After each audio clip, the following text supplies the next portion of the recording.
Chapter 1, Basics of Measurement. Blank slide.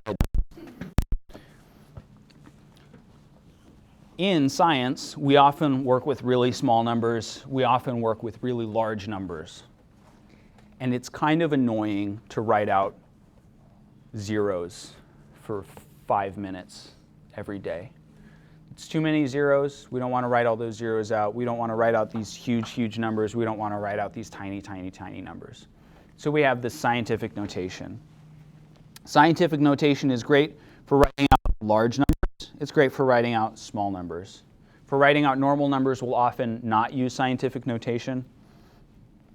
But for example, the number of zeros in this number, this 14 with 9 zeros after it light years, are kind of annoying and cumbersome. What's that number?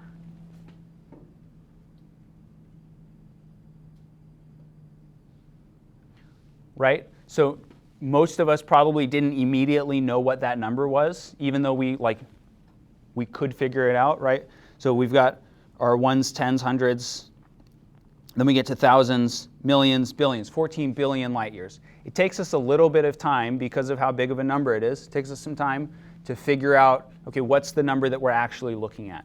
Scientific notation helps take a lot of that out because it simplifies it. It gets rid of a lot of those extra zeros. When we're writing things in scientific notation, it also writes them more compactly. So we're going to have two parts. We're going to have first the decimal part, a number that is between 1 and 10. We're going to have one number,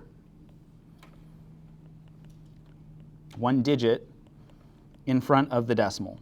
That's the key part for this decimal part. One number in front of the decimal, the dot. Only one. If you've got more than one, it's not proper scientific notation. And that's highlighted in yellow. So 4.5 as an example. Or with this 14 billion light years, 1.4 would be the decimal part. And then we have the exponent part. There's going to be a times and then an exponent. The exponent is always going to be 10 and then raised to some number. For exponents, if we have a negative, that means we've got a really small number, just generally speaking. So this 4.5 times 10 to the minus 9. The minus 9 tells us this is a really small number. This 14 billion, we would have a positive number there instead. So it would be 10 to the 10 instead. And that would make it a big number. These are just relative to 1. So bigger than 1, big number. Smaller than 1, small number.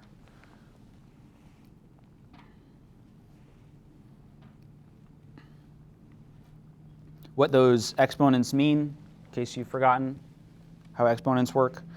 A positive exponent means 1 multiplied by 10 n times. That exponent part, that small number, the superscripted number, that's the n times. So 10 raised to the 1 power is just 10. There's 1 10, so it's 10. 10 to the second power, 10 times 10, so 100. 10 to the third, 1,000. 10 to the fourth, 10,000, etc. Your calculator will do a lot of this for you. If you have a negative exponent,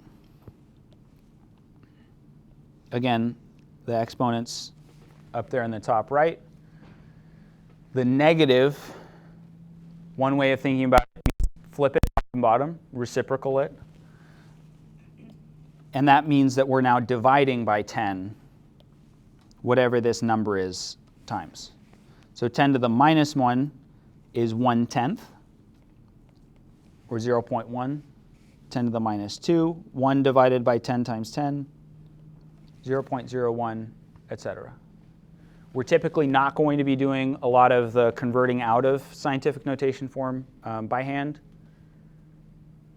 probably. You should know how to do it, but a lot of the time, again, if we know how to use our calculator, it'll do it for us.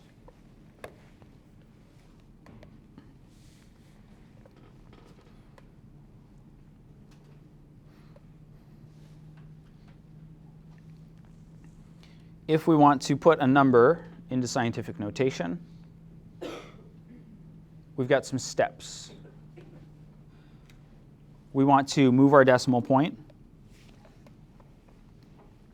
to obtain a number between 1 and 10, with one number, one digit, one integer, whatever we want to call it, in front of our decimal point. So for example, with this 94351, our decimal would normally exist after this 1.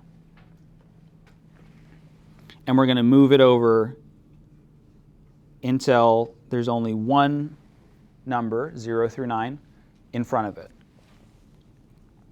And that gets us this 9.4351.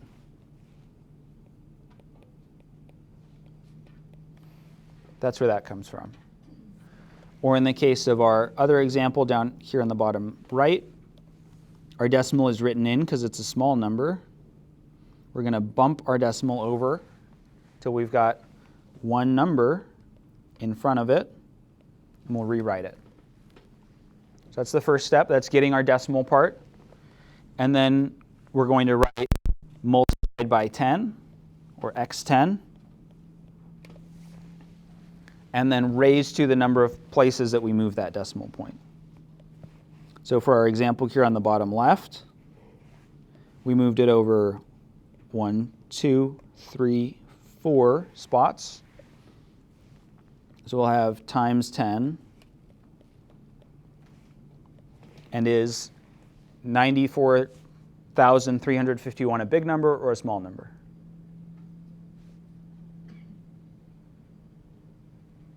Is it bigger than 1 or smaller than 1? It's bigger than 1, so our exponent is going to be positive, so 10 to the 4. So if it's a number that's bigger than 1,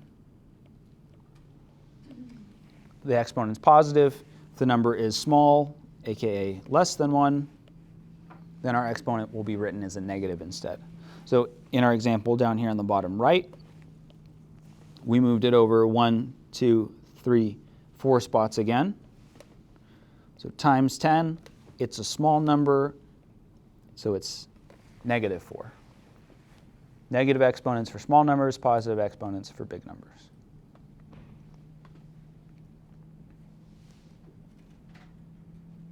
Questions?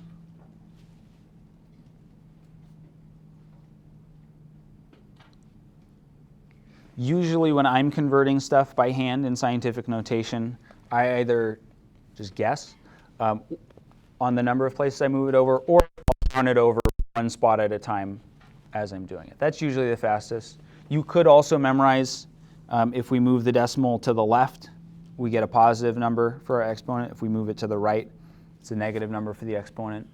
That works for some people too. All right, the total US national debt in 2024 was approximately, huge number. Express that number, please, in scientific notation. All right, so this really large number, let's take a moment to figure out how we would talk about it in English.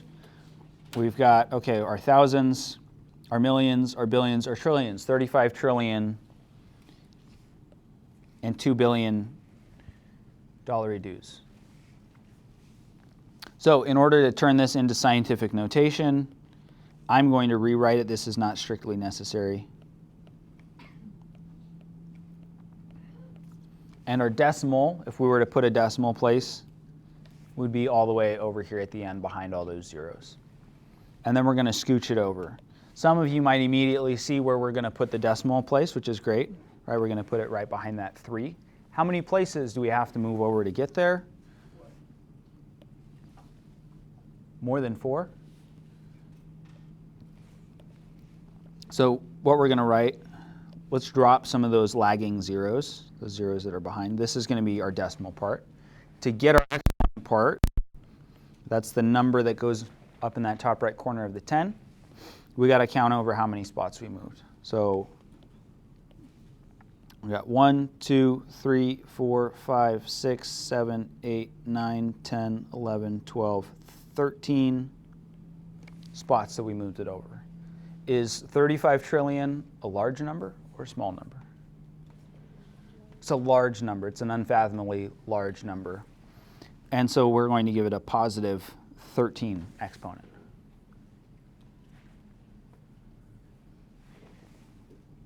And there's one thing that I forgot that I haven't written in yet. Any ideas? Units. We want a dollar sign. Got to have our dollar sign in front. And it does go in front. Don't put the dollar sign behind, please. We don't deal in dollars a lot in this class, though, so that's not an issue that I pull my hair out about, as you can see. All right, another one for you to try. Express this number in scientific notation. All right, the first thing we want to do is figure out our decimal part. So our decimal is going to go behind our first non-zero number, since we've got zeros in front. And that's going to be behind the 3. So we're going to plop our decimal behind that 3. So our number is going to be 3.1054. That's our decimal part. Then we've got the exponent part, times 10 raised to the however many places we moved over. We moved over 1, 2, 3, 4 spots. And this is a small number, so it's 10 to the minus 4. There weren't units with this number, so there's no units to write out. Questions about either of our scientific notation exercises? Can we do one more? Can you do one more? Can you show us an example? Do you want a big number or a small number? Doesn't matter? Yeah. All right.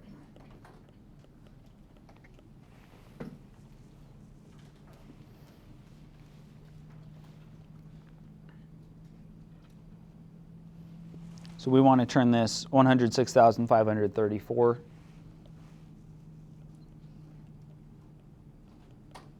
into scientific notation. Where is our decimal place going to go in our decimal part? What number is it going to follow? It's going to be right after the 1. So we're going to plop a decimal after the 1. So 1.06534. And then we have to look at how many places it moved over. Initially, our decimal was after the 4. We're just going to assume, if it's a big number, that our decimal is at the end if it's not shown. And it was moved over 1, 2, 3, 4, 5. 5 spaces. So the exponent part is times 10. It's a big number. We moved it over 5 places, so positive 5 for our exponent.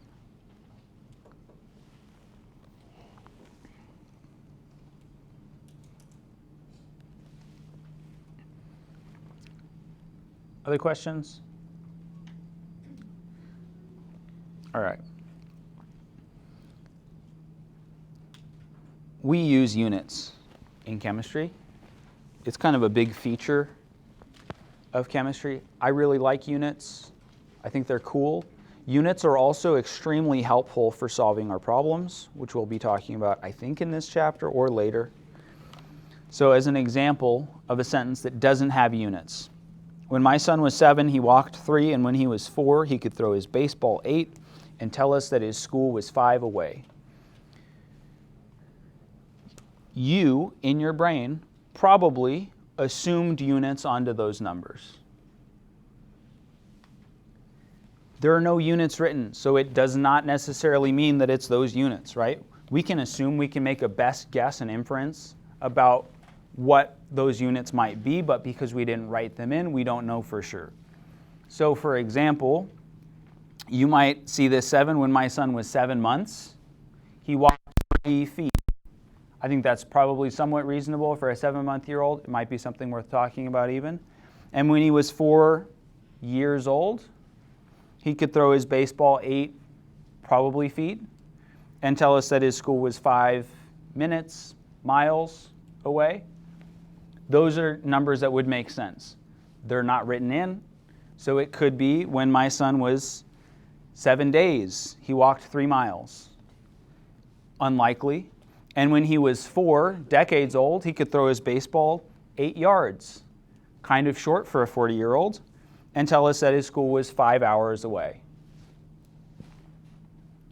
Right? Like, it could be the units that make sense. It could be the units that don't make sense. We didn't write them in, so we don't know for sure. There are 2 common unit systems that we are going to use that we will see: the English or imperial system. English, imperial, customary. I think there are slight differences between them. It doesn't really matter. Those are the units that we are probably most familiar with, the ones that we use. And then there's the ones that everyone in the world except for England, Great Britain, one of those 2, maybe neither, use, which is the metric system. So English, what we use in the US generally. What almost everyone else uses, though, is the metric system.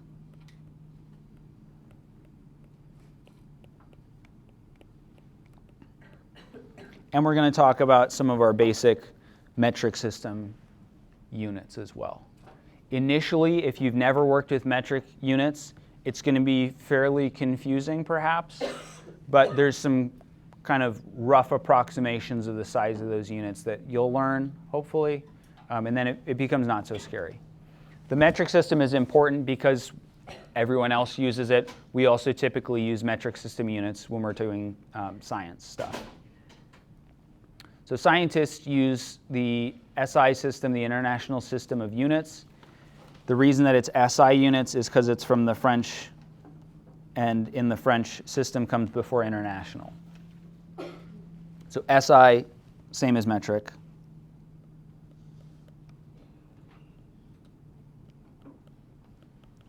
Basically, they might not be exactly the same. They're basically the same.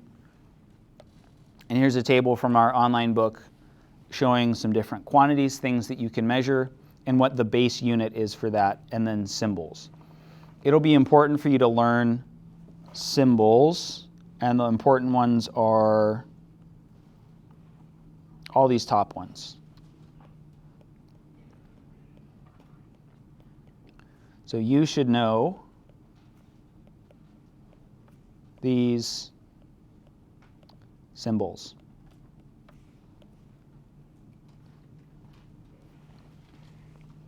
So you should know that meters shortens to M, kilograms shortens to kg, the G being for grams.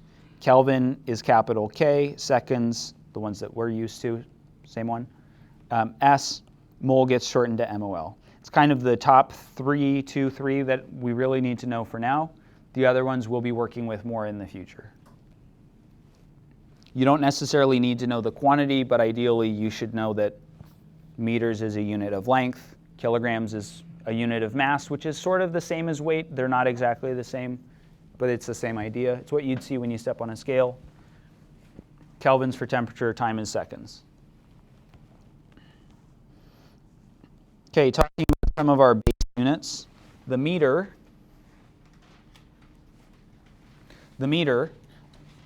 which has the symbol M, is our base unit of length. Slightly longer than a yard.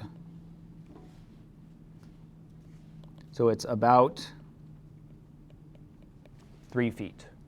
It's a little bit longer than 3 feet. So if you're 2 meters tall, you're a little bit more than 6 feet tall. If you're 2 yards tall, you're 6 feet tall. The way that this is defined, there's the important part, which is that the meter is our base unit of length and it's slightly longer than a yard.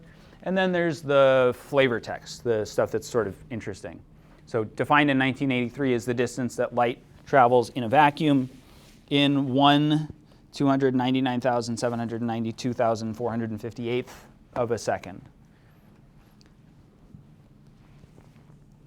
So it's based on the speed of light in a vacuum. The speed of light in a vacuum is a constant. That means that our meter, or about 3 feet, is always exactly the same. It used to be that meters and feet and cubits and other hands and stuff like that, that was all based on like a physical stick or like somebody's body part, which meant that you could have very different measurements. Since we base everything now off of light, always the same measurement every single time. So we don't have to worry about my meter being a little bit longer than your meter or a little shorter than your meter or whatever. When we're talking about meters, we're talking about the same thing. We have a firm basis for it.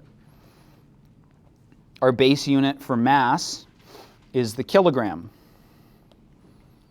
It's about 2.2 pounds. So it's a little bit larger than 2 pounds. The gram part being the G and the kilo part here being a metric prefix, which we'll learn about, and that's the K. So it's a little bit larger than 2 pounds.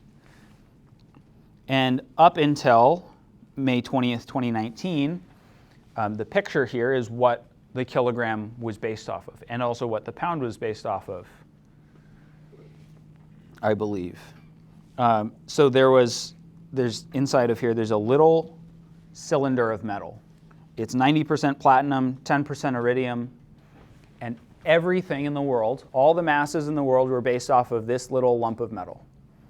So we've got the lump of metal in the middle, and then it's got a little glass bell around it to keep dust from getting on it. And then to keep dust from getting on that glass bell, we've got another glass bell outside of that one. And then outside of that, we've got a bigger glass bell that's sealed on this presumably perfectly flat sheet of metal. It's sealed onto that, maybe with a little bit of wax, maybe not, probably not.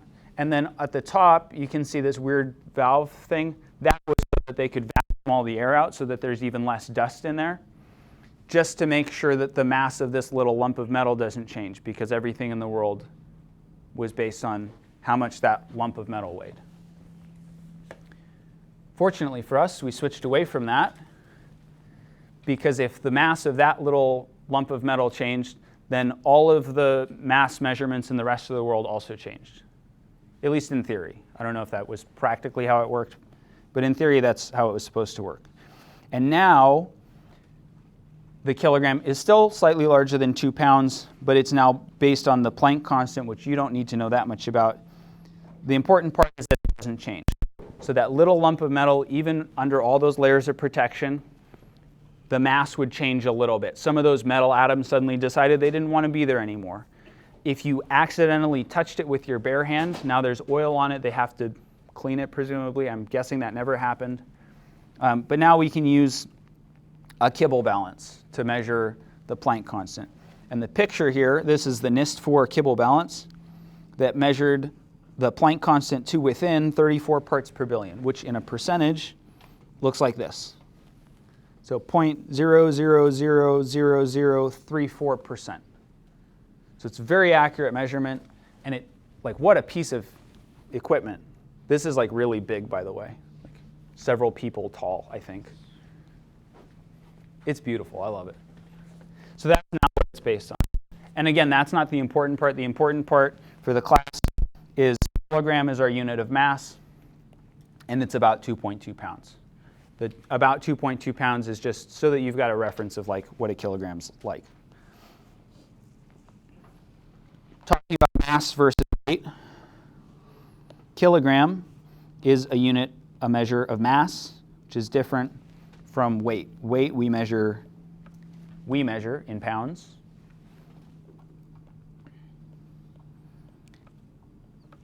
They're strictly speaking different measurements. So this conversion that we have here, 1 kilogram equals 2.205 pounds. The assumption that we're making there is that we're doing this conversion on Earth. So mass measures the amount of stuff, the quantity of matter. Just the amount of things that are in there. The amount of stuff. Kind of looks like staff. Let's rewrite that. Stuff. The amount of stuff that's in an object. How many things are in there? Weight measures the gravitational pull on the matter, on the stuff. So weight depends on gravity. Mass does not. So as an example, on Earth, I weigh about 175 pounds. If I went to the moon has a smaller gravitational pull. My mass would get cut, I think it's to a sixth. So now instead of weighing 175 pounds, I weigh about 30 pounds. Wow, what a weight loss program. And it only costs millions of dollars to do it.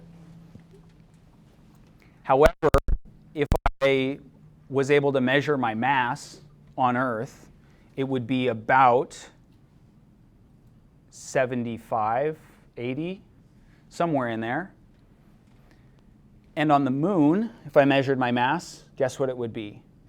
Be exactly the same. It would still be 75 or 80, whatever that number would be. So although it looks like I weigh less, well, I do weigh less because weight is pounds, the amount of mass that I have is the same, and so really we know it's not a weight loss program at all. It's just a fun way to flex or be an astronaut. So weight would be different on other planets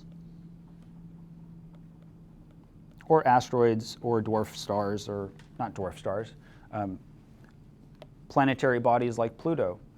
Mass, always the same.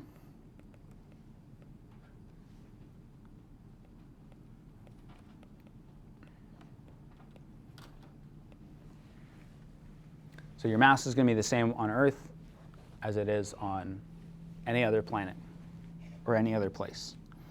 The gram is another common unit of mass. A nickel, so 5 cents, has a mass of about 5 grams, to give you an idea of how small grams are.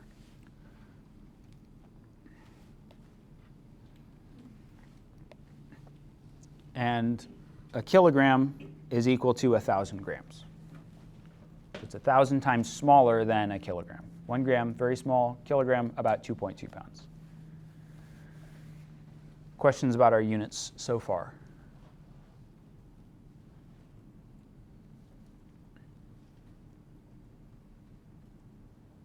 All right, we're locked in. We're having a good time. The base unit of time is the second. This is the same second that we know and love, or know and hate, or have no feelings about whatsoever. But it's the same second that we use. And the second is based on an atomic clock. So an atomic clock measures the breakdown of a radioactive isotope of an element. And it's defined based on 9,192,631,770, I think I said 1,000 twice, periods of radiation emitted from a certain transition of a cesium-133 atom. What that essentially means is that you need a very particular element and you need a very expensive piece of equipment to measure that element to define the second. That's kind of all it means. But the second is the same as the one that we're used to. The picture here is, I think, the original atomic clock. Some clocks that you can get say like that they sync up with an atomic clock somewhere so your time is always accurate. So that's the sort of thing that they would be synced up to, usually over like a radio frequency or something. Again, the important part is that time is based on seconds and minutes and hours. Everyone in the world uses seconds, minutes, hours. So those are I think that's all of our basic units that we're going to talk about for now. And now on to prefix multipliers. So that kilo in kilogram is a prefix multiplier. The SI system, the metric system, uses prefix multipliers. Some of these you will be expected to know by the end of the course. Initially, we'll have a table that you can use to reference to figure out what they mean. But several of them are very important. Some of them you've actually used and you might be familiar with already, which is cool. So when we're using prefix multipliers, we're changing by powers of 10. What that means is basically just moving the decimal place over.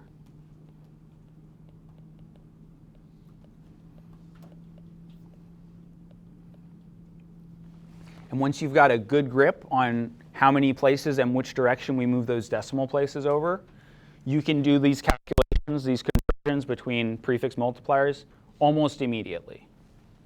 So it can get really simple, but we got to build up the skills to get there first. So when we're choosing a prefix multiplier, we want something that's similar in size, plus or minus a couple decimal places, or oftentimes smaller than the number that we're measuring. As an example, which of these numbers do you like more? The top one or the bottom one?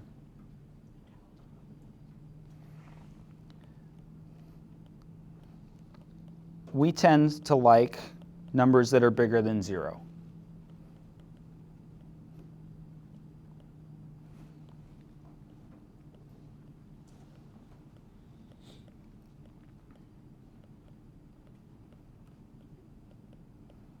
So if your options are 230 and then whatever units, or 0.230, usually we would pick this 230, whatever the prefix multiplier would be for that.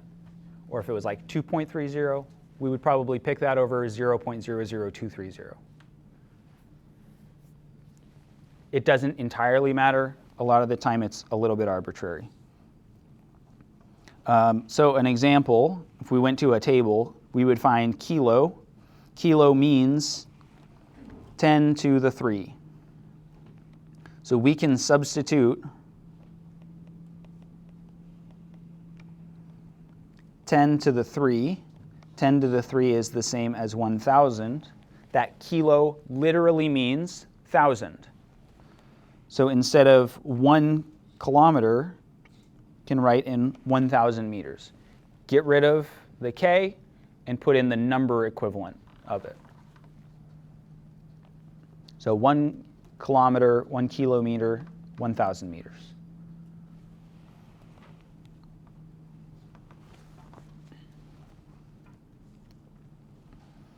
And here's a non-exhaustive, meaning there's other numbers beyond what we're seeing here, a non-exhaustive list of prefix multipliers. So the words version with 1 here in the middle, put an arrow on that, 1. We don't really have a prefix, it's just 1. And then the decimal form, the exponent or power of 10 form, and the exponent. So for representing, if it's 1, it's just 1. For 1,000, 1,000 is the same as kilo. Kilo is the same as 1,000, same as 10 to the 3. Mega is the same as 10 to the 6. Giga is the same as 10 to the 9. There's another pattern that I'd like to point out to you when we're looking at these metric prefixes. Once we get out of this middle range, so ignoring the stuff in the middle here, what do you notice about the exponents? How are they changing?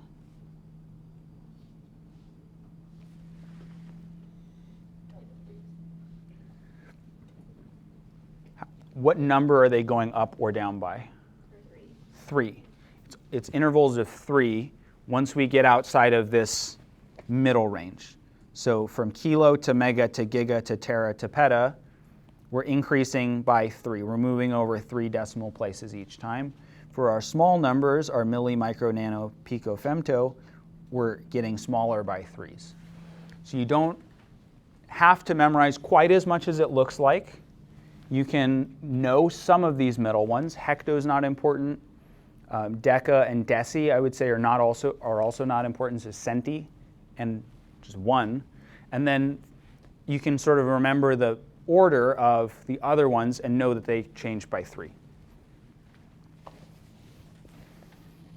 Okay, so the ones that I said weren't important, hecto, deca, deci, generally not important. We don't see them very much. Centi and milli often show up on rulers, centimeters, millimeters. And then the rest change in intervals of 3.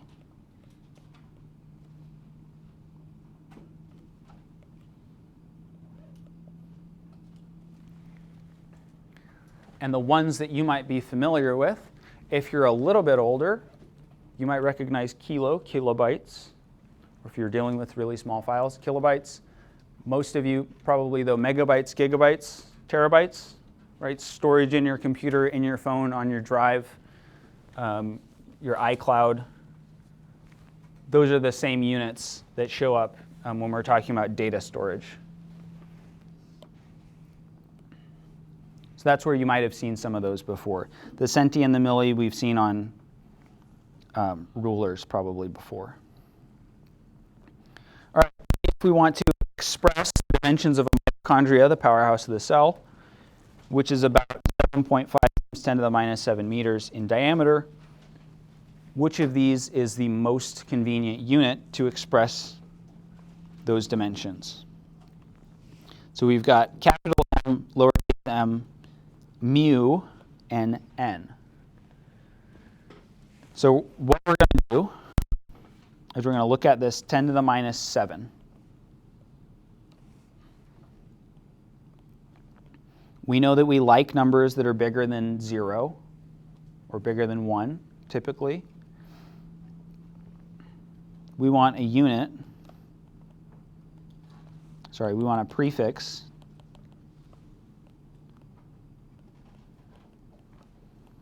that is around or smaller than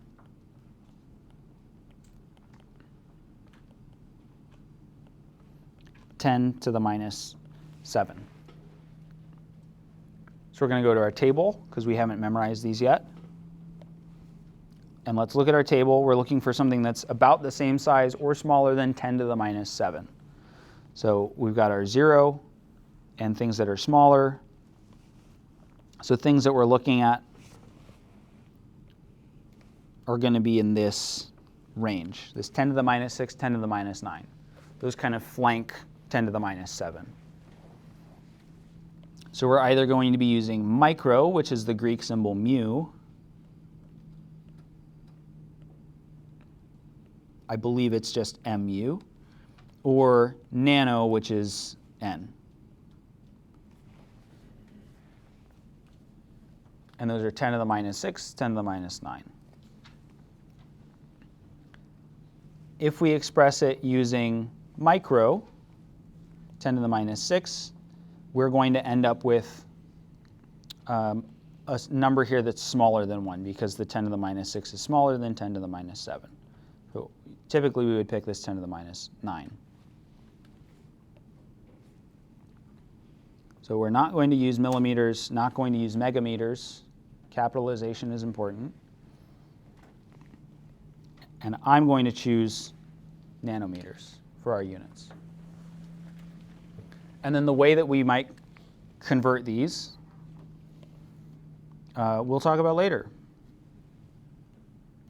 How's that? Who's confused? We jumped the gun a little bit, but we'll be okay, I think.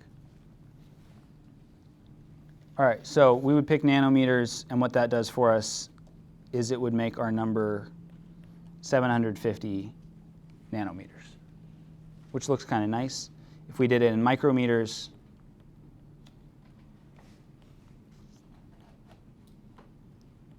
or microns, as they're often called, be 0.750. That's why I would pick nanometers. We'll get to the conversion part, hopefully next class.